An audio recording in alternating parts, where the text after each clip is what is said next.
अस्सलाम वालेकुम।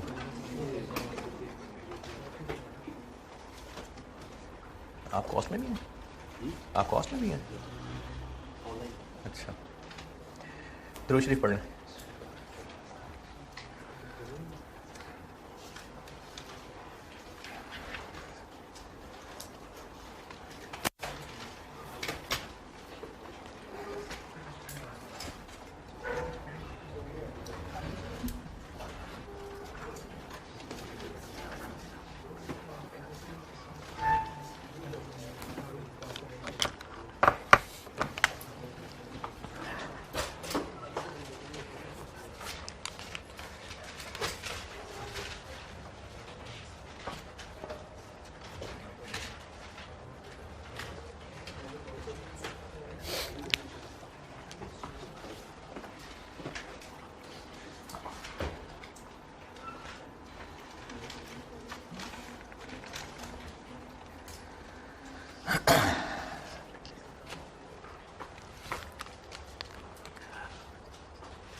अगर एक से ज़्यादा लिमिटिंग फैक्टर्स हों,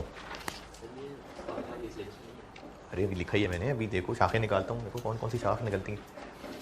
पिछली क्लास में एक सवाल किया था, क्या ये सर क्या बता रहा हूँ पूरी बात तो कर लूँ। पिछली क्लास में एक सवाल किया था जिससे सिर्फ ये बता रहा था कि असली लिमिटिंग फैक्टर कैसे पहचानना है। ऊपर करो और डाटा देखिएगा। वो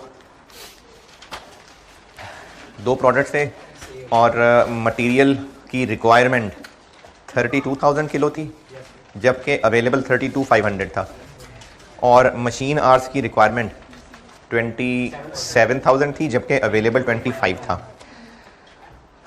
अगर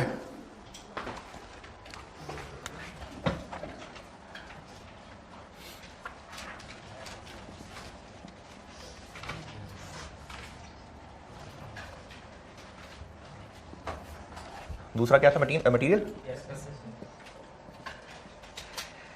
अगर मटेरियल रिक्वायर्ड है 32,000 और अवेलेबल 32,500 और मशीन आवर्स रिक्वायर्ड थे 27 लेकिन अवेलेबल थे 25, तो ये लिमिटिंग था, ये नहीं था।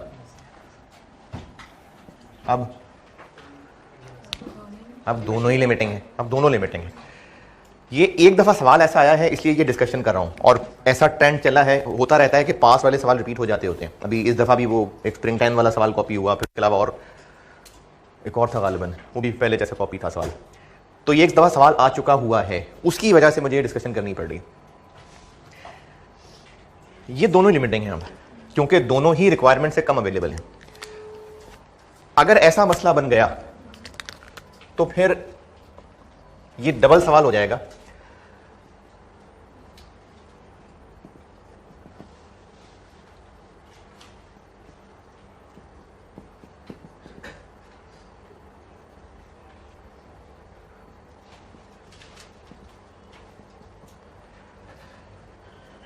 इस डबल सवाल को सॉल्व करने के लिए एक बार मटेरियल से सॉल्व होगा। अगर मटेरियल से सॉल्व मतलब वही वो रैंकिंग करना, अगर इसका आंसर ये निकला कि मटेरियल के मुताबिक देखेंगे तो बी बनाना बेहतर है, लेकिन अगर मशीन आर्ट्स के हवाले से देखेंगे, मशीन आर्ट्स के मुताबिक अगर ए बेहतर निकल आया तो वो ये शाख है,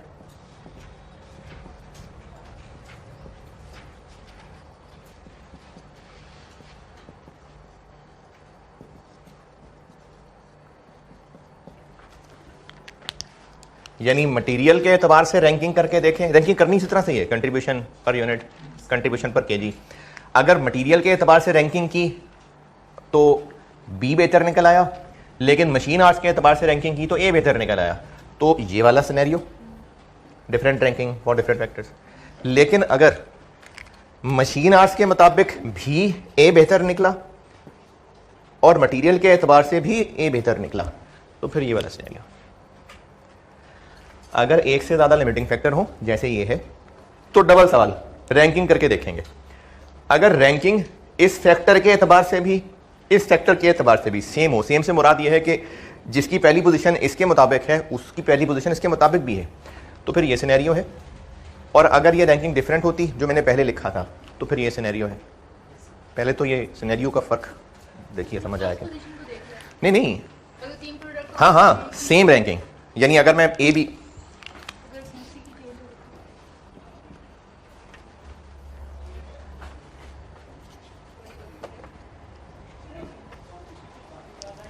सेम रैंकिंग, अगर हर फैक्टर के एतबार से रैंकिंग निकालें तो सब प्रोडक्ट्स की रैंकिंग पोजीशन सेम रहे तो ये सिनेरियो है।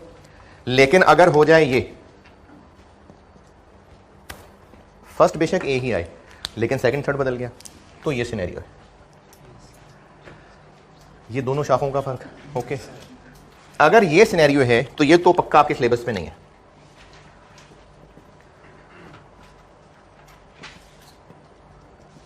बल्कि ये सीए में ही नहीं है।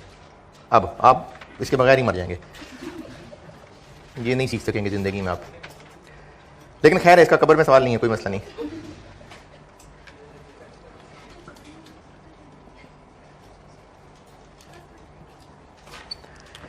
ये मसला सॉल्व होगा लीनियर प्रोग्रामिंग से।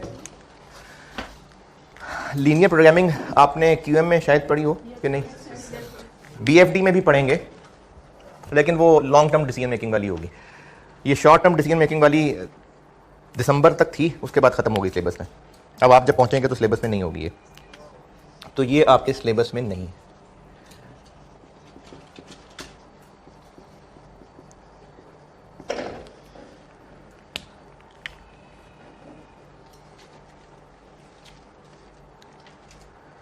इस मसले का हल लीनियर प्रोग्रामिंग से होता है, लेकिन वो आपके स्कोप में नहीं है। और उस मसले, उस शाख पे आप ये लिख लें कि इस केस को ऐसे सॉल्व करेंगे जैसे स्प्रिंग 14 का क्वेश्चन 7, वो कराता हूं आपको। चाहे ये लिख लें जैसे स्प्रिंग 14 का क्वेश्चन 7, चाहे एक बार हम क्वेश्चन सॉल्व कर लें, फिर उससे जो सीखा होगा वो यहां लिख लेना। इस शाख का हल आपके सिलेबस में नहीं है। इस शाख का हल जैसे क्वेश्चन 7 स्प्रिंग 14 सॉल्व करने लगा तो वही इसका हल होगा। क्वेश्चन 7 स्प्रिंग यानी मार्च 2014, क्वेश्चन 7 स्प्रिंग 2014। पढ़िए, मैं करता हूं बोर्ड पे।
ये चल रहा है ना?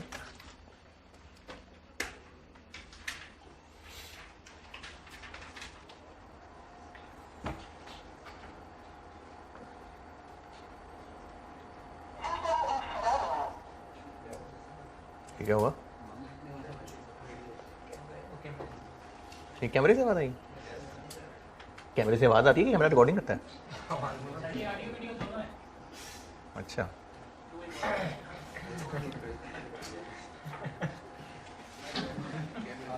कैमरे को देख के हाथ हिला दें। अच्छा अच्छा अच्छा,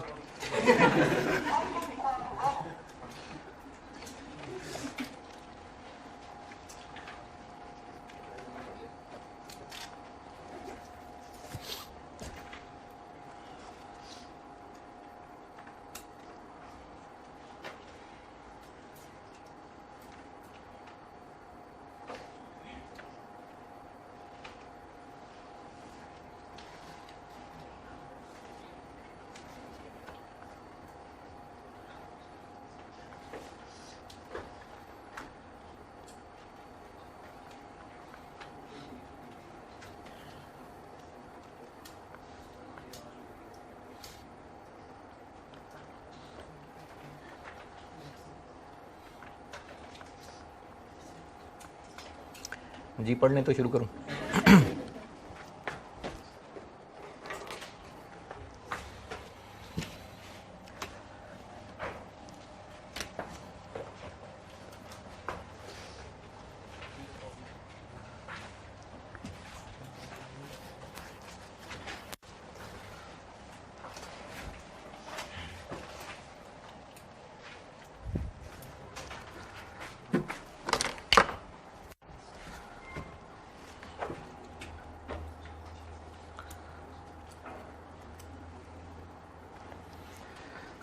दो प्रोडक्ट्स हैं C31 और D32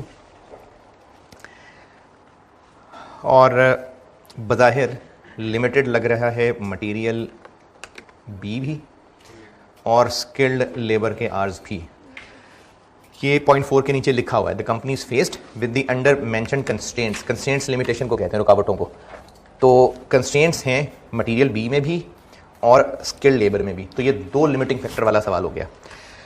यकीनन आपके सिलेबस में है तो टेस्ट हुआ है, तो ये वही लेफ्ट वाला केस है, यानी ये वो है जिसमें दोनों के मुताबिक सेम रैंकिंग आनी है। तो बस ये सवाल डबल होगा करने में, यानी 16 नंबर, यानी टाइम थोड़ा ज़्यादा लगेगा, वरना सवाल करना वैसे ही है। फिर भी चेक कर लेते हैं, वैसे तो मुझे पता है तो मैं आपको भी करा रहा हूँ, वरना चेक कर लेते हैं कि ये शोशाई है या वाकई ही दोनों में से कोई एक लिमिटिंग है या दोनों है। पहले इसको चेक करना पड़ेगा। Question 7 spring 14। तो पहले हम डिटरमिन करते हैं कि लिमिटिंग फैक्टर है भी या नहीं। मटेरियल बी चेक करते हैं। कैसे? टोटल रिक्वायरमेंट देख लेते हैं जी, कितनी है टोटल रिक्वायरमेंट। C31, एक तो हमने C31 बनाने हैं लोकल सेल करने के लिए 40,000 और एक हमने बनाने हैं एक्सपोर्ट करने के लिए 25,000, यानी टोटल 65,000 बनाने हैं। क्या जी? नहीं, अभी तो देख रहे हैं ना हम, अभी तो हम ये देख रहे हैं कि टोटल चाहिए कितना। तो हमें टोटल 65,000 यूनिट्स बनाने हैं और एक के लिए लगता है 3.5 kg।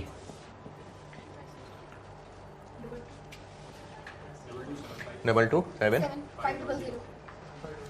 और D32 बनाने हैं, एक तो लोकल के लिए 50 और एक्सपोर्ट के लिए 24 74 और एक के लिए लगता है 2.6 192 400। तो टोटल चाहिए 4199 और अवेलेबल कितना है। अच्छा, अब ये ना, ये भी कॉस्ट के सवालों में एक और खासतौर पे इन्वेंटरी मैनेजमेंट के लेक्चर अगर आपने सुने हो और आगे जो हमने CVP पढ़ना है, टाइम पीरियड का भी ध्यान रखना है। इस वक्त हम लोग सवाल जो सॉल्व कर रहे हैं वो पूरे साल को सामने रख के कर रहे हैं। कैसे पता? एक तो शुरू में भी बताया हुआ है, फिर पॉइंट 1 में भी एनुअल का वर्ड है, फिर requirement for the next year. तो हम सारा काम इस वक्त साल का कर रहे हैं, जबकि जो 27,700 किलो कहा हुआ है वो पर मंथ है। तो अवेलेबल हो जाएंगे 27,700 इंटू 12 2400। तो हाँ जी, ये तो है लिमिटिंग। इसी तरह से स्किल्ड लेबर को भी चेक कर लेते हैं।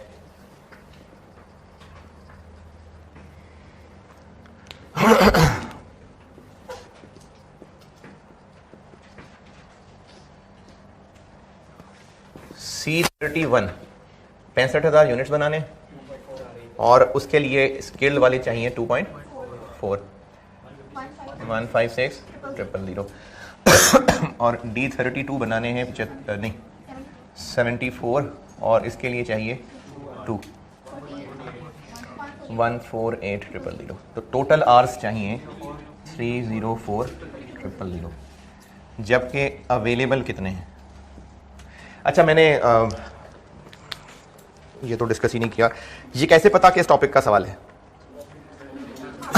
रिक्वायरमेंट में उसने ऑप्टिमम का वर्ड यूज कर लिया और इससे पहले वाले सवाल जो इससे पहले किया था 2016 वाला पिछली क्लास में, उसमें ऑप्टिमम प्लान का वर्ड नहीं था। उसमें कहा हुआ था, एक तो पता चल रहा था कि लिमिटिंग फैक्टर है, उसमें 80,000 किलो अवेलेबल थे।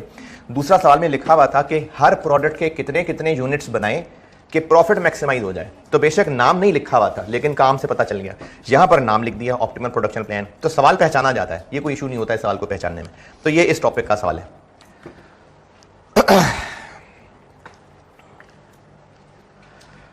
लेबर के आवर्स कितने अवेलेबल हैं? 25200 करें कैलकुलेट सारे।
जी अच्छा, अब इसमें ना बड़ी लंबी चौड़ी कहानी है, गिनते जाएं। 35 लोग हैं और ये हर शिफ्ट में होंगे और एक दिन में 3 शिफ्ट काम होगा, एक शिफ्ट में 8 घंटे होंगे और महीने के 25 दिन काम होगा और साल में 12 महीने होंगे। तो सब मल्टीप्लाई कर दें आपस में। 35 लोग, हर बंदा 8 घंटे काम कर रहा है एक शिफ्ट में, दिन में 3 शिफ्ट्स हैं, एक दिन के आर्स, महीने में 25 दिन हैं, एक महीने के आर्स और 12 महीने। 252, तो ये दोनों ही लिमिटिंग हैं।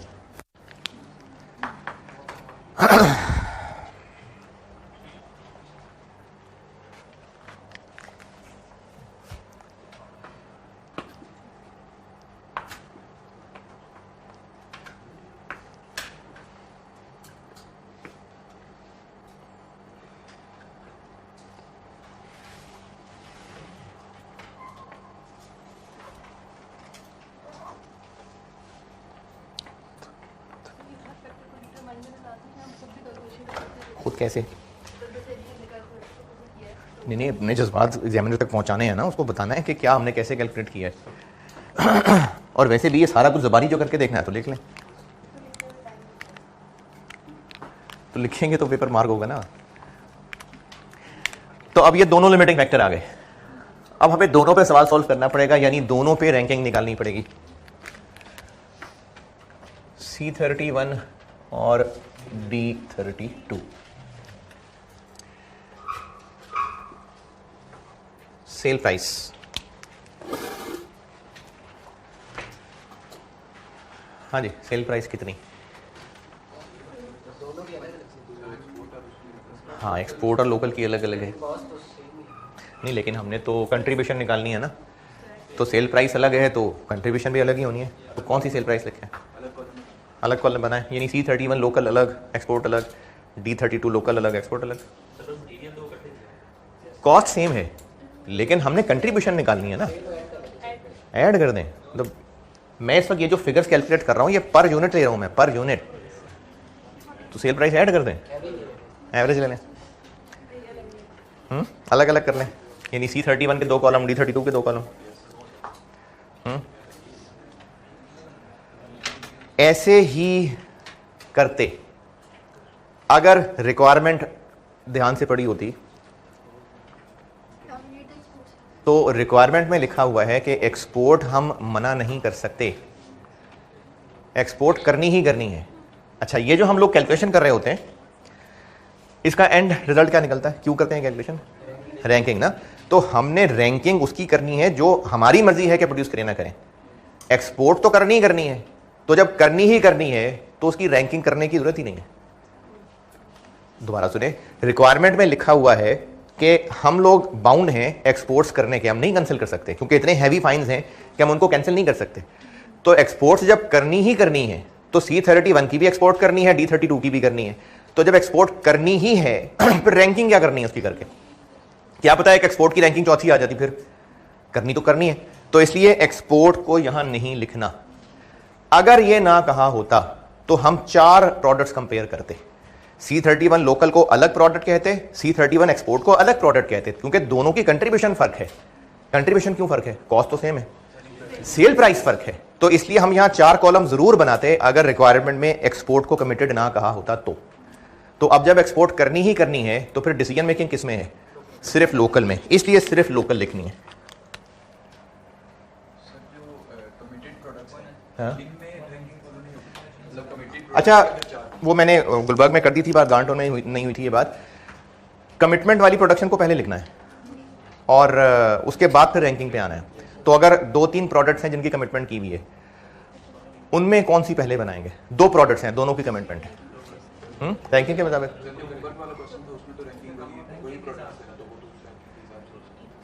मेरा सवाल ये है कि अगर एक से ज्यादा प्रोडक्ट्स की रैंकिंग है, वो ऑटम 11 अगर किसी ने किया हो तो जो एक से ज्यादा प्रोडक्ट्स हैं उनमें कमिटमेंट भी एक से ज्यादा की है, तो फिर कमिटमेंट में कौन सी पहले लिखें? जो मर्जी पहले लिखें, सारी करनी है, सारी ही करनी है। 3 प्रोडक्ट्स की कमिटमेंट है तो तीनों को एक एक करके लिख दें। ABC पहले ए आता है, पहले ए लिख दें, बी बाद में आता है, पहले बाद में बी लिख दें। तो कमिटमेंट वाली को तो बस तरतीब से लिख दें, कोई मसला नहीं रैंकिंग का। अच्छा, अगर बिजनेस कमिटमेंट वाली प्रोडक्शन ही नहीं पूरी कर सकता, यानी कमिटमेंट भी नहीं पूरी होनी, तो फिर बकवास बिजनेस है, मतलब औकात है नहीं और दावे करे जा रहे हैं, तो नहीं, ऐसा सवाल नहीं होगा। तो कमिटमेंट तो पूरी हो ही जाएगी, वरना तो डिसीजन मेकिंग क्या हुई? तो इसलिए कमिटमेंट हो जाएगी पूरी, उसके बाद फिर रैंकिंग आएगी। तो हम लोग सिर्फ लोकल सेल्स की कैलकुलेशन कर रहे हैं। क्या है सेल प्राइस? 1965 1410। क्या क्या है जी? मटेरियल ए है, किलो बताया मैं और किलो का रेट बताया हुआ है 100 और 75। मटेरियल बी, किलो बताया मैं और किलो का रेट बताया हुआ है 210 156। ये पहले भी इस तरह 2 सवालों में कर लिया, किलो बताए में और किलो का रेट बताया हुआ है तो मल्टीप्लाई कर दिया। स्किल्ड लेबर, आर्स बताए में और आर्स का रेट बताया हुआ है कि नहीं बताया हुआ? इस सवाल में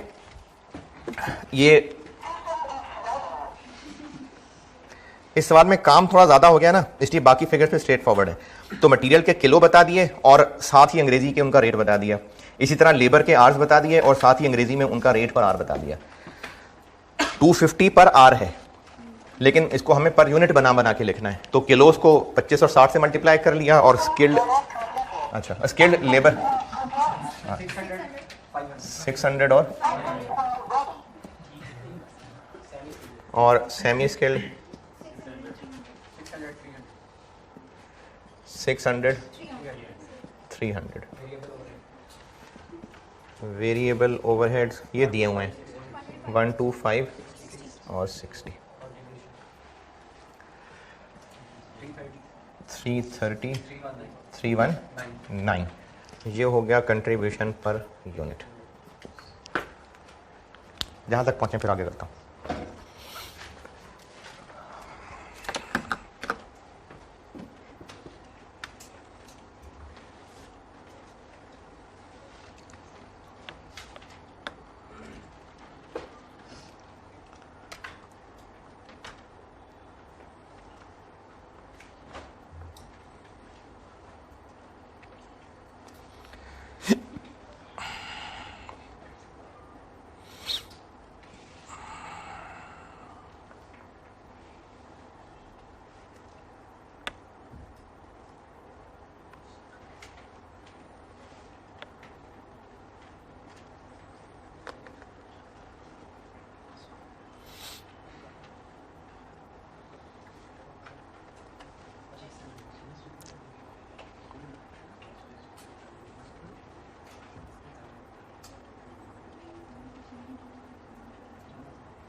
अच्छा, चूंकि दो लिमिटिंग फैक्टर हैं तो इसलिए कंट्रीब्यूशन पर केजी भी निकालना पड़ेगा, कंट्रीब्यूशन पर स्किल्ड आर भी निकालना पड़ेगा। मटेरियल बी देख लेते हैं पहले। मटेरियल बी एक यूनिट के लिए कितने किलो चाहिए? 3.5 केजी चाहिए और इसके लिए 2.6 केजी चाहिए। तो कंट्रीब्यूशन पर केजी बन गया 94.29, 122.69।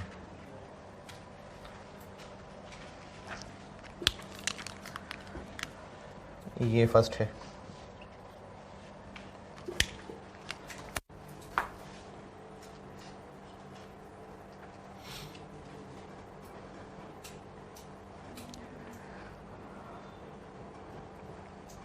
अब रैंकिंग करनी है स्किल्ड के हिसाब से, तो ये सारा साल दोबारा सॉल्व कर, नहीं ये तो कर ही लिया हुआ है, बस यहीं पर ही नीचे स्किल्ड लेबर, इसके लिए चाहिए 2.4 आवर्स और इसके लिए चाहिए 2 आवर्स। तो कंट्रीब्यूशन पर आवर बन गई 137.5।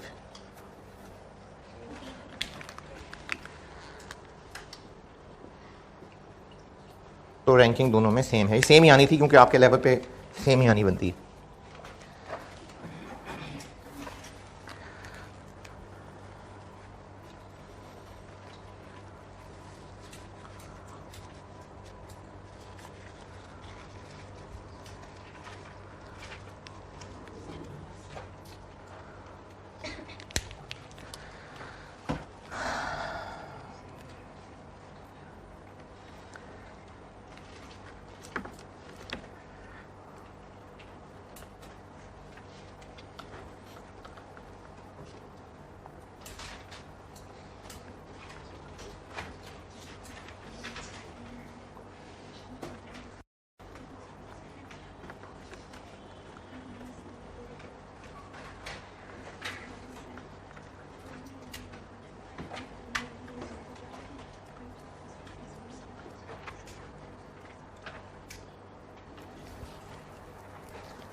ये मिटा दूं।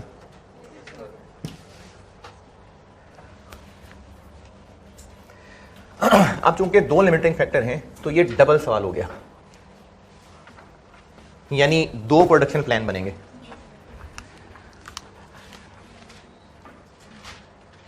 एक प्रोडक्शन प्लान बनेगा मटेरियल के एतबार से,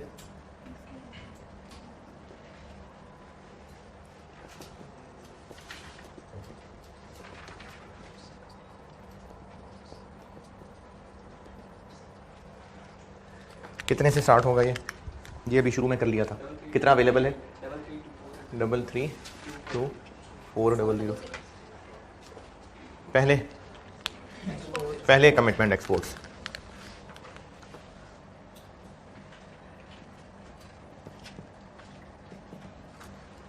C31 पहले बनाए कि D32 पहले बनाए? जो मर्जी, तो C पहले आता है तो C बना लेते हैं। C के एक्सपोर्ट करने हैं 25,000 और D के एक्सपोर्ट करने हैं 24,000। 25,000 यूनिट्स बनाएंगे तो मटेरियल B के कितने किलो खा जाएगा ये? 87,500। और ये 24,000 यूनिट्स कितने किलो खा जाएंगे? 6 to 4 तो बेशक दोनों को इकट्ठे ही कर लें, कितने बच जाएंगे?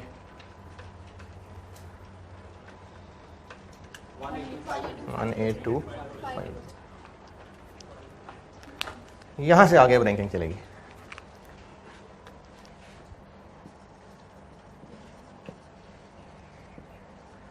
और रैंकिंग में डी पहले है तो पहले बनाएंगे डी। ये कौन सा डी और ये कौन सा डी है? ये एक्सपोर्ट है, ये लोकल है। 50,000 कितने किलो खा जाएगा? 130। बाकी रह जाएंगे 52,500। फिर जितना भी बन गया सब्र शुक्र करके बना लेंगे। कितना बन जाएगा?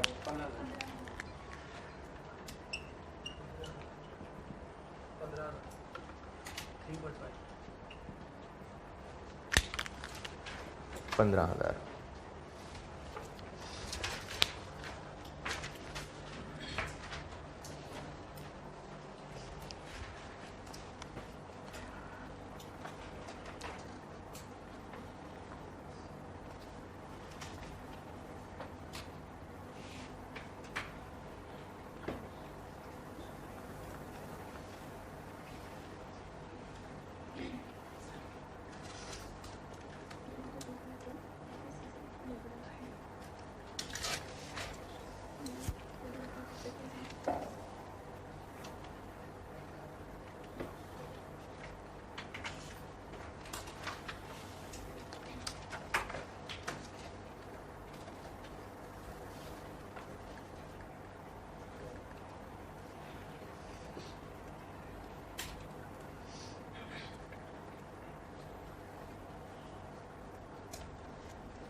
वो बना लें, फिर बताता हूँ।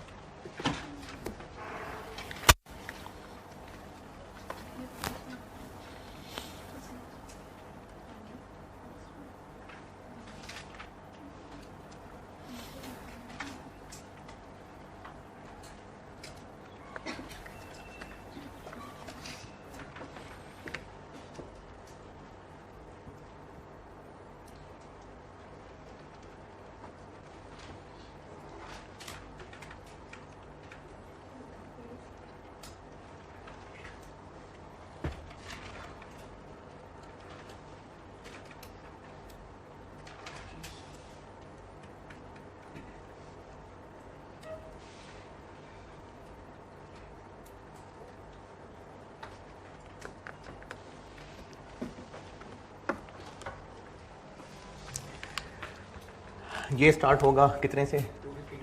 250, 2000। पहले बनाएंगे एक्सपोर्ट्स के लिए।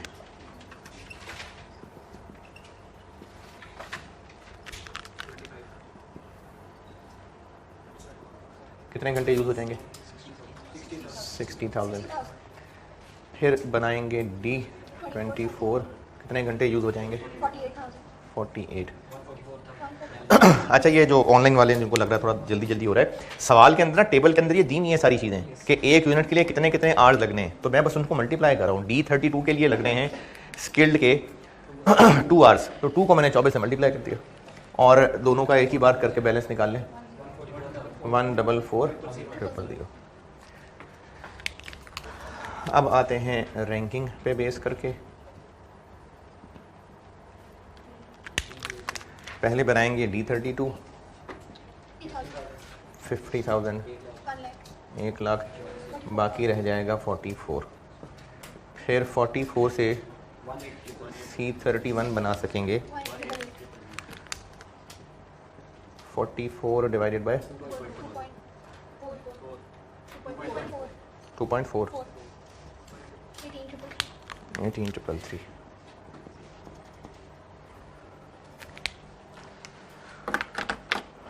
ये नोट कर लें, फिर कंक्लूजन बताता हूँ।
हाँ जी, नोटेड। मटेरियल के एतबार से देखेंगे तो ये प्रोडक्शन प्लान है, और लेबर के हिसाब से देखेंगे तो ये प्रोडक्शन प्लान है। तो ऑप्टिमम प्रोडक्शन प्लान कौन सा है? मटेरियल वाला, लेबर वाला। क्यों लेबर वाला? नहीं, आपने कहा है कि लेबर वाला प्लान, ये लेबर वाला, लेकिन इसमें तुम ज़्यादा यूनिट्स बना, तो फिर ये बेहतर है। बात इसमें से बेहतर की नहीं हो रही, पॉसिबल ही नहीं होगा ये जो इस वक्त प्लान है ना, ये स्किल्ड लेबर की बेस पे है, इग्नोरिंग बाकी मसले। हालांकि बाकी मसले हैं, तो इस प्लान से नजर आ रहा है कि अभी 15,000 ही बने होंगे तो मटीरियल ही खत्म हो जाएगा। तो लेबर फारिग बैठा रहे, जब मटीरियल ही नहीं है तो इनसे हमने क्या काम ले लेना है। लेबर की अपनी शॉर्टेज भी है, लेकिन वो शॉर्टेज इतनी है कि वो 18,000 तक यूनिट्स बना पाते, लेकिन 18 तक बनाने की नौबत ही नहीं आएगी, मटीरियल ही खत्म हो जाएगा। तो इसलिए इन दोनों प्लान से पता चल रहा है कि चूंकि पॉसिबल ही वो वाला प्लान है, ये पॉसिबल ही नहीं है, इसलिए वो ऑप्टिमम प्रोडक्शन प्लान है। और इसका कंक्लूजन भी हम यही बता रहे हैं कि मटीरियल के मुताबिक जो प्रोडक्शन प्लान है वही पॉसिबल है, लेबर वाला प्रोडक्शन प्लान पॉसिबल ही नहीं है, क्योंकि मटेरियल उससे पहले ही खत्म हो जाएगा। इसलिए मटेरियल वाला प्लान ही ऑप्टिमम प्रोडक्शन प्लान है।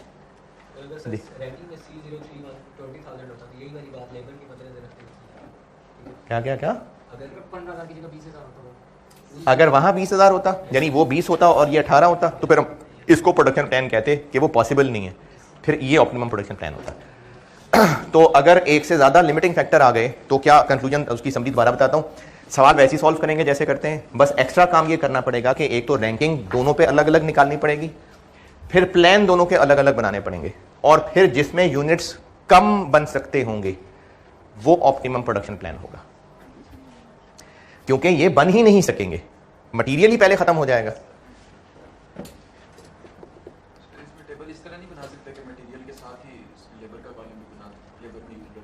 दोबारा बोलिए। मतलब टेबल को सर अगर कंबाइन कर देंगे कि मटेरियल भी जैसे यूज्ड अप बैलेंस का कॉलम है, इसी के आगे साथ लेबर का भी यूज्ड अप बैलेंस का कॉलम है, लेकिन होंगे वो अलग अलग कॉलम। अच्छा होंगे कॉलम। हाँ, इकट्ठे बना लें टेबल, कोई बात नहीं, इकट्ठे बना लें।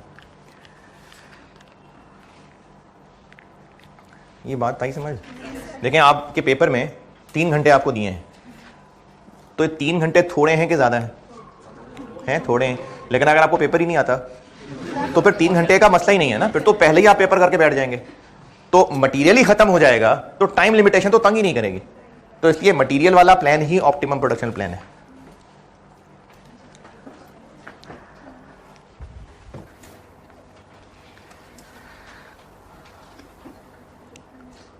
अच्छा, अब इसमें ना एक सवाल तो मैंने वो जो होमवर्क दिया हुआ है, तो जो कर चुके होंगे अच्छी बात है, शाबाश, बाकी अब ट्राई कर लेना। कल वो होमवर्क डिस्कस करके, अच्छे मेरे इख्तितामी कलमात नहीं है, क्लास चल रही है, कल वो होमवर्क डिस्कस करके एक होमवर्क मैंने इसका और देना है, और बस फिर ये बहुत है। लिमिटिंग फैक्टर डिसीजन बहुत है। तीसरा डिसीजन क्या था? मेक और बाय पे आते हैं। ये सब नोटेड।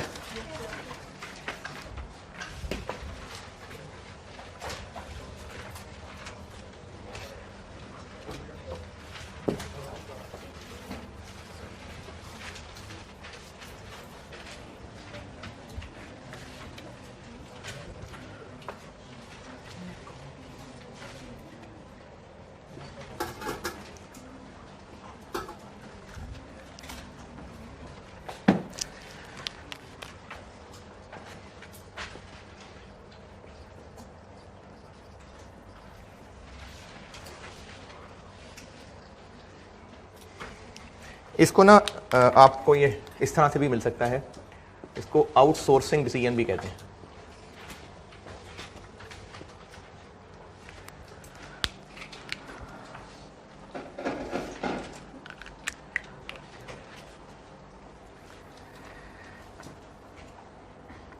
अच्छा, इसका थ्योरेटिकल पोर्शन अभी ही बता देता हूँ।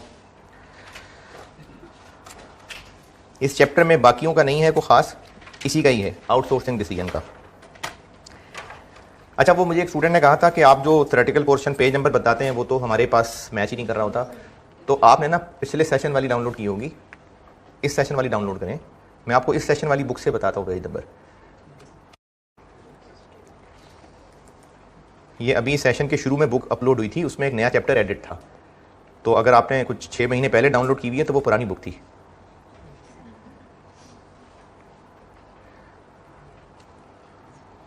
अच्छा जी, इसमें बस एक छोटा सा पोर्शन ही है थ्योरेटिकल, वो है पेज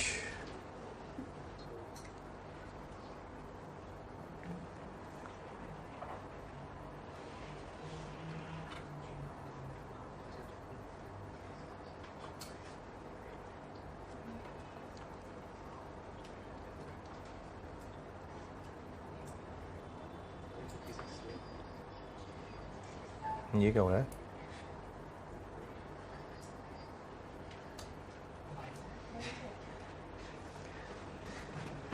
आपके ईयरफोन से भी बाहर आवाज़ आ रही है। अच्छा,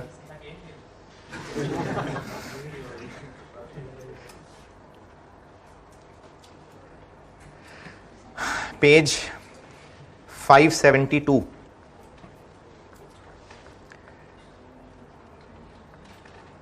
heading 3.2 make or buy decisions non financial considerations. ये पूछा जा सकता है 2-4 नंबर का। चैप्टर नंबर आखिरी है, चैप्टर नंबर 16, पेज 572, थोड़ा सा 572 पे है और बाकी थोड़ा 573 पे है। ये तकरीबन एक पेज बनता है तकरीबन, है?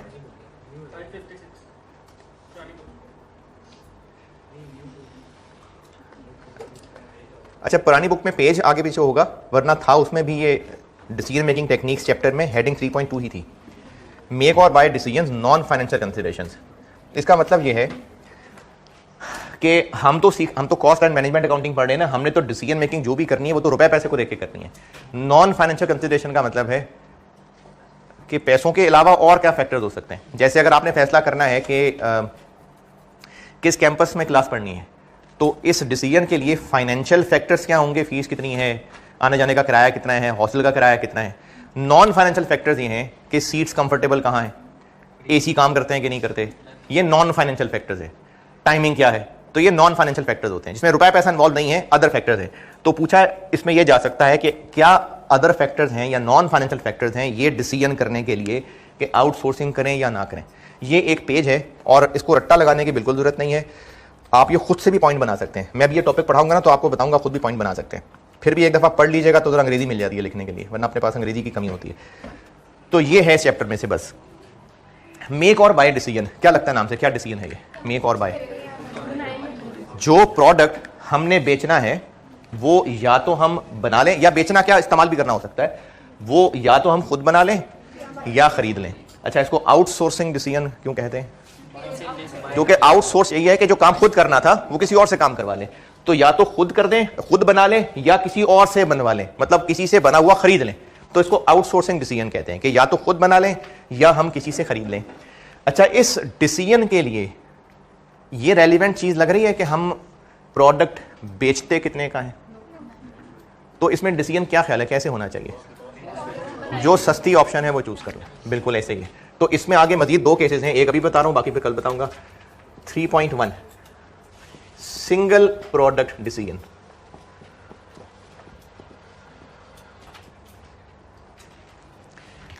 यानी हम किसी एक ही प्रोडक्ट के बारे में फैसला कर रहे हैं, बाकी प्रोडक्ट्स या तो हैं ही नहीं या उनके लिए फैसला ही नहीं हो रहा। फैसला सिर्फ और सिर्फ एक प्रोडक्ट को सामने रख के हो रहा है आइसोलेशन में, बाकी प्रोडक्ट्स को हम इससे साथ कंफ्यूज नहीं कर रहे। इसको मैं सिंगल प्रोडक्ट डिसीजन कह रहा हूं कि एक ही प्रोडक्ट है और उसके बारे में हम ये फैसला करना चाह रहे हैं कि इसको खरीदें या बनाएं। तो इसका जवाब आपने ऑलरेडी पहले ही दे दिया है। इसमें हम चलो स्टेप्स कह देता हूं। इसमें हम पहले तो कैलकुलेट करेंगे रेलेवेंट, क्योंकि डिसीजन मेकिंग है ना, तो जब भी डिसीजन मेकिंग है तो रेलेवेंट चीज़ें ही होती हैं। तो हम रेलेवेंट कॉस्ट कैलकुलेट करेंगे। मैं बल्कि ना कॉस्ट की बजाय रेलेवेंट आइटम्स कह देता हूं, क्योंकि हो सकता है कि एक ऑप्शन पे जाने से कोई इनकम भी आ रही हो, तो वो भी कंसिडर कर लेंगे, इसलिए मैं रेलेवेंट आइटम्स कह देता हूं। Calculate relevant items for make option and by option. दोनों ऑप्शंस को हम अलग अलग सॉल्व करेंगे और हर ऑप्शन की जो जो भी रेलेवेंट आइटम्स बनती हैं, मोस्टली वो कॉस्ट ही होगी, लेकिन हो सकता है कि एक ऑप्शन में कोई इनकम भी आ रही हो, लाइक स्क्रैप से एक इनकम आ रही हो, तो वो फिर इनकम हो जाएगी। दोनों ऑप्शंस को अलग अलग सॉल्व करेंगे और दोनों में से जो बेहतर ऑप्शन होगी वही होगी जो सस्ती होगी।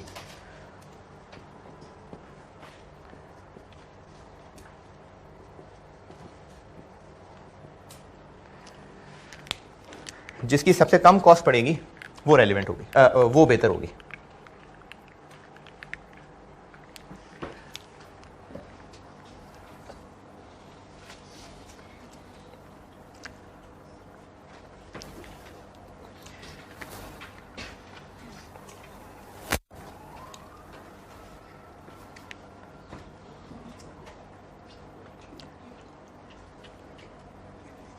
लिखें सवाल।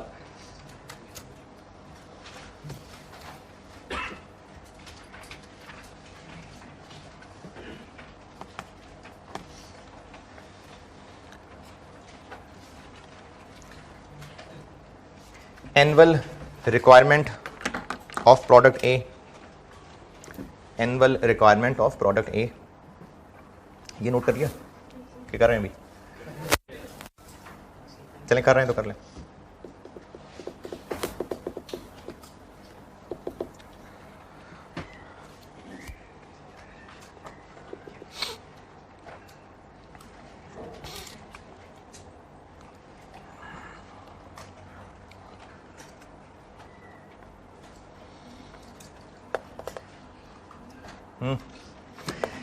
Annual requirement of product A 8000 units, 8000 units.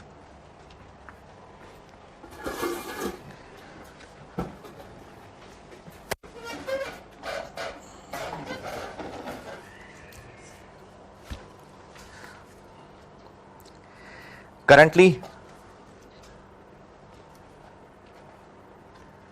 following costs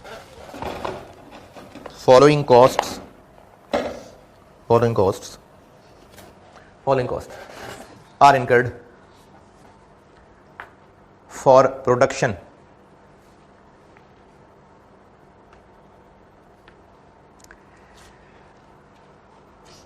अब इन फॉलोइंग कॉस्ट में एक लिखें, direct material cost,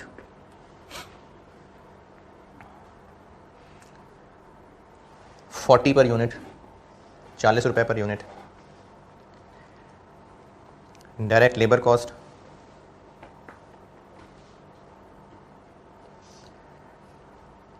$60 per unit.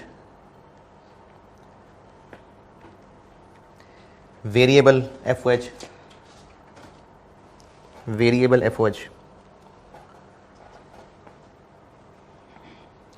₹20 per unit.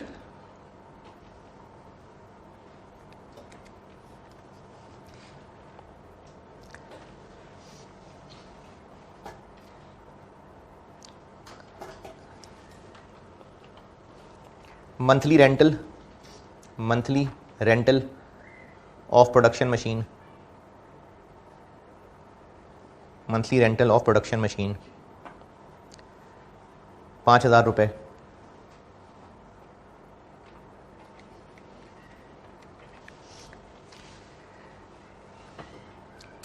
Other allocated general overheads, general fixed overheads, other allocated general fixed overheads 75,000 per year, 75,000 per year. ये है अभी इस वक्त production से रिलेटेड डाटा।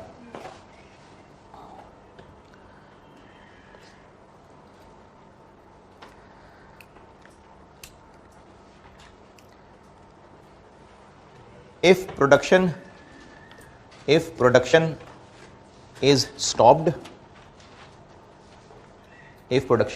stopped, यानी अगर हम रोक दें,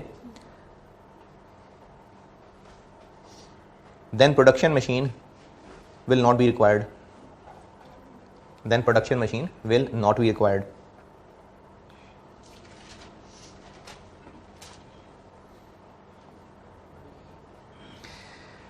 A vendor has offered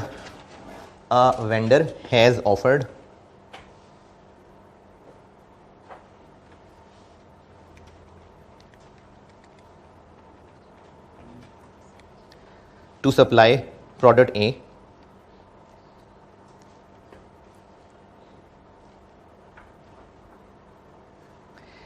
at a price of 120 रुपये per unit, 120 per unit.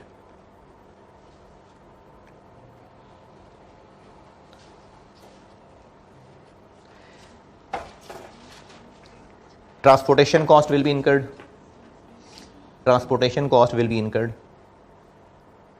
at 4 रुपये per unit,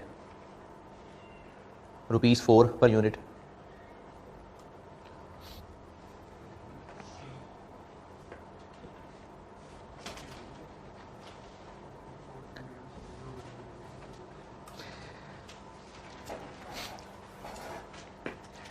A quality inspection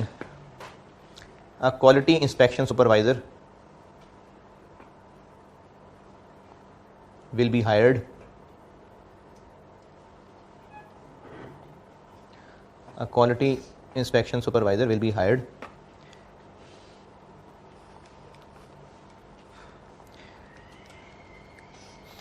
at a monthly salary of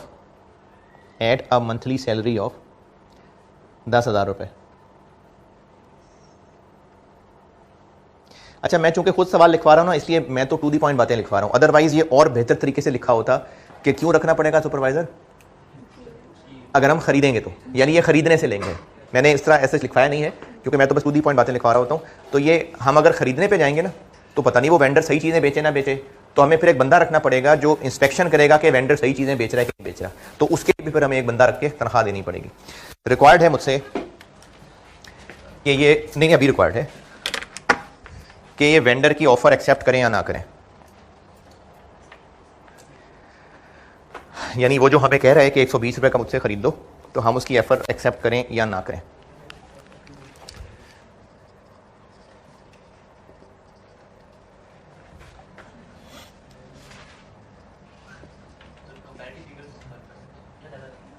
क्या मतलब कंपैरेटिव?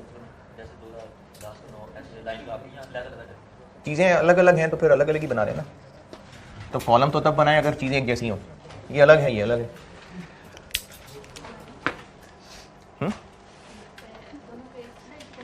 नहीं, अलग अलग कर लें, मैं यहाँ बिठा के वहाँ लिख देता हूँ, तो अलग अलग है। हर ऑप्शन को हम अलग अलग सॉल्व करते हैं और हर ऑप्शन में देखते हैं क्या क्या रेलेवेंट आइटम्स है। अच्छा, रेलेवेंट आइटम्स पहचानने के लिए अब चूंकि हमने दोनों ऑप्शंस को कंपेयर करना है, तो वो आइटम्स रेलेवेंट होंगी जो डिफरेंट होंगी। इन अदर वर्ड्स, जिन पे फर्क पड़ता होगा डिसीजन का, वो रेलेवेंट होंगी। जैसे अगर हम प्रोडक्शन करेंगे तो मटेरियल लेबर ओवरहेड खर्च होगा, नहीं करेंगे तो नहीं होगा, तो हाँ रेलेवेंट है। मटेरियल कितना? 40, ये सब मिला भी सकते हैं। 320 मटेरियल लेबर ओवरहेड सब मिला भी सकते हैं। लेबर 60 इंटू 8,000 480,000 वेरिएबल, ये तीनों बिल्कुल मिला भी सकते थे 160,000। एलोकेटेड जनरल फिक्स्ड ओवरहेड लिखूं कि ना लिखूं? वर्ड एलोकेटेड जनरल ये बता रहा है कि ये बिजनेस के बाकी खर्चे हैं, और भी काम करते होंगे हम, ये तो नहीं कि एक ही प्रोडक्ट बनाते हैं। एलोकेटेड का मतलब होता है कि वो ऑलरेडी होते हैं, बस इसको चार्ज करने में इतना हिस्सा आ रहा है, ये एलोकेटेड का मतलब है। जैसे वो बिल्कुल शुरू में जब ओवरहेड्स पढ़े थे तो कुछ कॉमन फैक्ट्री के खर्चे हम एलोकेट करते थे, जैसे फैक्ट्री का रेंट है, प्रोडक्ट्स को एलोकेट कर दिया। तो एलोकेटेड ओवरहेड जो होते हैं ना, वर्ड एलोकेटेड, ये कभी भी रेलेवेंट चीज नहीं होती है, क्योंकि ये सिंकर होने होते हैं, बस हिस्से बांटने होते हैं। हो सकता है बिजनेस 10 प्रोडक्ट बनाता हो तो बिजनेस के कॉमन खर्चे उन 10 में बांट देते हो, कल को एक नहीं बनाएगा तो चलो 9 में बांट देंगे, टोटल खर्चे तो बिजनेस के उतने ही हो रहे होंगे ना। तो इसलिए ये जो एलोकेटेड खर्चों का वर्ड होता है ये नहीं होता रेलेवेंट, क्योंकि अगर हम नहीं भी बनाएंगे ये प्रोडक्ट तो फिर भी वो खर्चे होने ही होने। ये एलोकेटेड का वर्ड ये याद रख लें। तो ये एलोकेटेड वाली तो नहीं लिखनी। मशीन का किराया रेलेवेंट क्यों? क्योंकि अगर प्रोडक्शन करेंगे तो किराया देते रहेंगे, प्रोडक्शन नहीं करेंगे तो वापस कर देंगे मशीन, तो इसलिए वो होगा रेलेवेंट। 5,000 इंटू 12 60 1020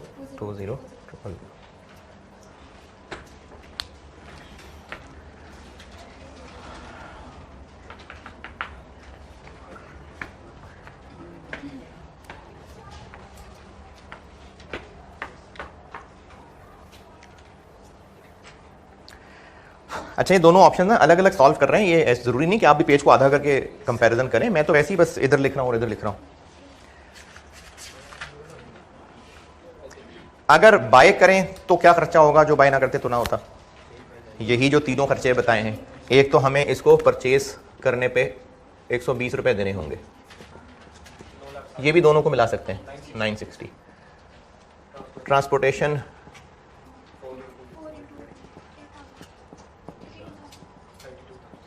32,000। फिर वो जो हमें इस क्वालिटी कंट्रोल या इंस्पेक्शन के लिए जो हमें बंदा रखना पड़ेगा, वो हम इस ऑप्शन पे जाएंगे तो उसकी सैलरी होगी, नहीं जाएंगे तो नहीं होगी सैलरी, तो रेलिवेंट है। 10,000 पर मंथ 120 111 000। हाँ, अभी करता हूँ पे बात। तो कंक्लूजन क्या हुआ? तो मेक ऑप्शन सस्ती है तो हम वेंडर से कहेंगे नहीं शुक्रिया, तो उसका कंक्लूजन यही है कि वेंडर की ऑप्शन हम एक्सेप्ट नहीं करेंगे और प्रोडक्शन ही कंटिन्यू रखेंगे। ये है make or bye decision single product का।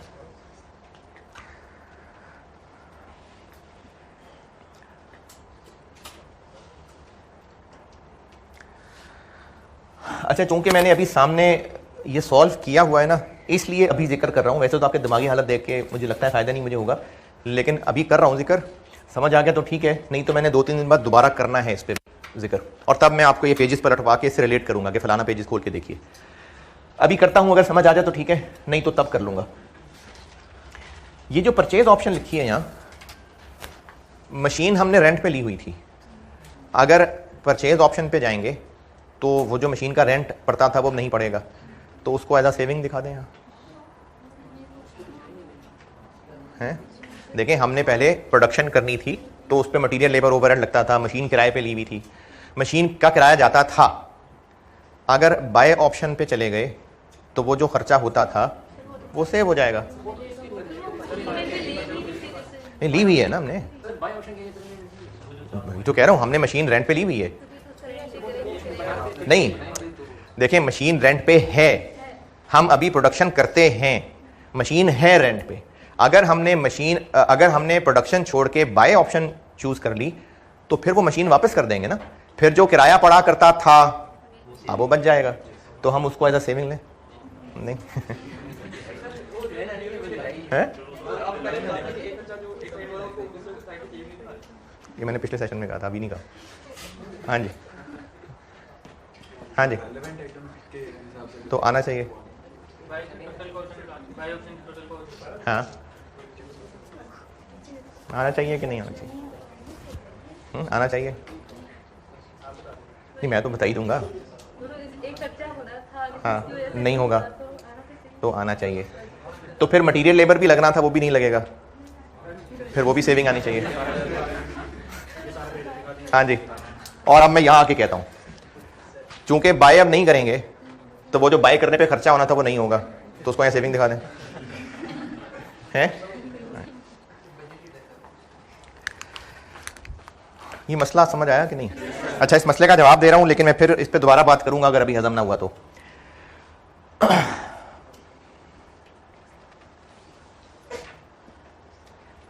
5 ज्यादा है कि 3 ज्यादा है? अरे वाह जबरदस्त, 5। एक जॉब ए, एक जॉब बी, इससे 5 रुपए फायदा आएगा, इससे 3 रुपए फायदा आएगा, तो कौन सी जॉब बेहतर है? ए। कैसे किया फैसला? सीरियसली कैसे किया फैसला? 5 और 3 को कंपेयर किया और आपको पता है कि 5 ज्यादा है, इसलिए जॉब ए बेहतर है। इस फैसले को हम ऐसे भी प्रेजेंट कर सकते थे कि जॉब ए कर लेते हैं, अगर जॉब ए कर लिया तो 5 मिलेगा। अच्छा, अब मैं जैसे सॉल्यूशन कर रहा हूं, फोकस क्या है? जॉब ए कर लेते हैं, यानी मैं सिर्फ जॉब ए को देख रहा हूं, जॉब ए कर लेते हैं, 5 का बेनिफिट होगा। लेकिन जॉब ए किया तो बी नहीं कर सकेंगे, अपॉर्चुनिटी कॉस्ट टाइप चीज, फिर भी 2 का फायदा है, तो जॉब ए कर लें। यहां पर क्या फैसला था? जॉब ए कर लें। तो हमने अगर 2 ऑप्शंस को चूज करके उनमें से कोई एक सिलेक्ट करना है, सवाल को प्रेजेंट करने के 2 तरीके हैं, या तो दोनों को अलग अलग सॉल्व करें और दोनों के एंड रिजल्ट कंपेयर कर लें, या किसी एक का करना लें और उसके करते हुए दूसरे का ना हो पाना भी लें और फिर नेट के ऊपर फैसला करें। अगर 2 ऑप्शंस या 3 भी हो सकते हैं, लेकिन अभी 2 ऑप्शंस को कंपेयर करना है, कोई एक चूज करनी है, तो या तो दोनों को अलग अलग सॉल्व करें और दोनों का एंड रिजल्ट कंपेयर करें, या फिर किसी एक को सॉल्व कर लें और उस एक में जो होगा वो लिखें और जो दूसरे में नहीं हो सकेगा वो एज अ नेगेटिव लिखें, फिर देखें नेट रिजल्ट क्या आता है। या तो ऐसे सॉल्व करें या ऐसे सॉल्व करें, लेकिन ऐसे नहीं सॉल्व करना कि जॉब ए करेंगे तो 5 होगा, 3 नहीं होगा, और जॉब बी करेंगे तो 3 होगा, 5 नहीं होगा, तो यहां 2 का फायदा है, यहां 2 का नुकसान है। ये नहीं करना। जब हमने ऑप्शंस को अलग अलग प्रेजेंट कर लिया ना, फिर एक को दूसरे में कुर्बानी नहीं दिखानी, ये हम डबल डबल कर जाएंगे। दोनों जॉब में फर्क कितना है? 2 रुपए का। ऐसे करने से फर्क कितना जाहिर हो गया? 4 रुपए का। तो हमने डबल कर दिया। तो अगर एक से ज्यादा ऑप्शंस को कंपेयर करना है तो 2 तरीके हैं प्रेजेंट करने के। किस में कौन सा तरीका लगाना है, जिसमें आप देखेंगे जिसमें आसानी होगी ना, हम उस हिसाब से चला करेंगे। या तो दोनों को अलग अलग सॉल्व करें और फिर अलग अलग ही रखें, एक दूसरे के साथ मिक्स ना करें, और एंड रिजल्ट कंपेयर कर लें, या फिर किसी एक को ही सॉल्व करें और उसमें जो जो होना है वो लिखें और फिर दूसरे का ना होना भी उसमें लिखें और नेट की बेस पे फैसला करें। तो इसलिए हम चूंकि इन दोनों को अलग अलग सॉल्व कर रहे थे, तो यहां पर मशीन का रेंट है लिख दिया, या नहीं है नहीं लिखा। यहां मशीन का रेंट लिखें और यहां ना होना सेविंग दिखाएं, वो डबल डबल हो जाएगा, इसलिए मशीन का रेंट यहां सेविंग नहीं दिखाया। ठीक है जी, अल्लाह हाफिज़।